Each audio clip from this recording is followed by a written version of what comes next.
IIM UPSCకి tuitions only in Tirumala IAS institute Chaitanyapuri. Call చేసి ఇప్పుడే జాయిన్ అవ్వండి. తల్లికి బిడ్డపై ప్రేమ ఎంతంటే వర్ణించలేనంత.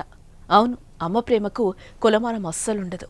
నవమాసాలు మూసి కన్నబిడ్డ ఆకలితో ఉంటే తల తాకట్టు పెట్టైనా బిడ్డ కడుపు నింపుతుంది తల్లి. కానీ ఇక్కడ ఓ తల్లి మాత్రం అమ్మ ప్రేమను మర్చింది. తన సుఖాన్ని కట్టుస్తున్నారని బిడ్డలను చంపాలనుకుంది. పాపం అభంశుభం తెలియని చిన్నారులకు విషం ఇచ్చింది. తన తల్లి వారికి ఇచ్చేది విషమని తెలియక ఆ చిన్నారులు తాగేశారు. ప్రస్తుతం వారి పరిస్థితి విషమంగా ఉన్నట్లుగా తెలుస్తోంది. ఈ హృదయ విదారకర ఘటన మహబూబాబాద్ జిల్లాలో చోటు చేసుకుంది.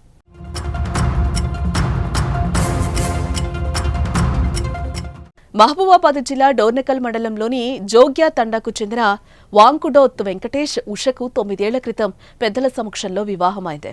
వీరికి కుమారుడు కూతురున్నారు. ఇదిలా ఉంటే 3 నెలల క్రితం భర్త వెంకటేష్ అనారోగ్యం కారణంగా మృతి చెందాడు. అప్పటి నుంచి ఉష తన కుమారుడు కూతురుతో ఉంటుంది. ఈ క్రమంలోనే వేరే వ్యక్తితో ఉష అక్రమ సంబంధం పెట్టుకుంది. అయితే తన అక్రమ సంబంధానికి పిల్లలు అడ్డొస్తున్నారని భావించిన ఉష వారిని అడ్డు తొలగించుకోవాలని భావించింది. ఈ నేపథ్యంలోనే కూతురు కొడుకుకు విషమిచ్చింది ఉష.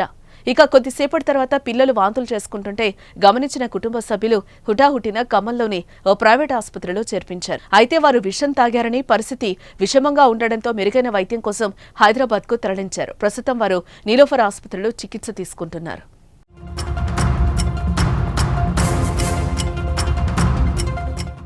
ఇక విషయం పెద్దదవుతుందని భావించిన ఉష కూడా తక్కువ మోతాదులో విషం తాగిందంట. అయితే ప్రస్తుతం ఉష కూడా ఆసుపత్రిలో చికిత్స తీసుకుంటోంది. ఇదిలా ఉంటే గతంలో కూడా పిల్లలను చంపేందుకు అనేక ప్రయత్నాలు చేసినట్లు బంధువులు చెప్తున్నారు. ఇక తల్లి ఉషపై పిల్లల నానమ్మ ఫిర్యాదుతో కేసు నమోదు చేసుకున్న పోలీసులు దర్యాప్తు చేస్తున్నారు. అయితే చనిపోయిన భర్త వెంకటేష్ కు కూడా ఇలానే విషమిచ్చి చంపేసి ఉండవచ్చునని వెంకటేష్ బంధువులు అనుమానం వ్యక్తం చేస్తున్నారు. పొద్దున్న పిల్లగాడితోటి థమ్స్అప్ తీసుకురాపో అని డబ్బులు ఇచ్చి కుట్టుకాడికి పెడుతుంది 7 గంటలకి. పిల్లగానికి థమ్స్అప్లో మందు తీసుకొచ్చి బాటల్లో గింత చిన్న పెద్ద బాటల్లో పక్కకు పెట్టి చిన్న బాటల్లో తానిక సీసాల్లో 2 ముద్దలు బిడ్డకు పోసింది. ఇక పోసిన తర్వాత ఇక బిడ్డ ఏం థమ్స్అప్ ఉందేమో అని తాగింది.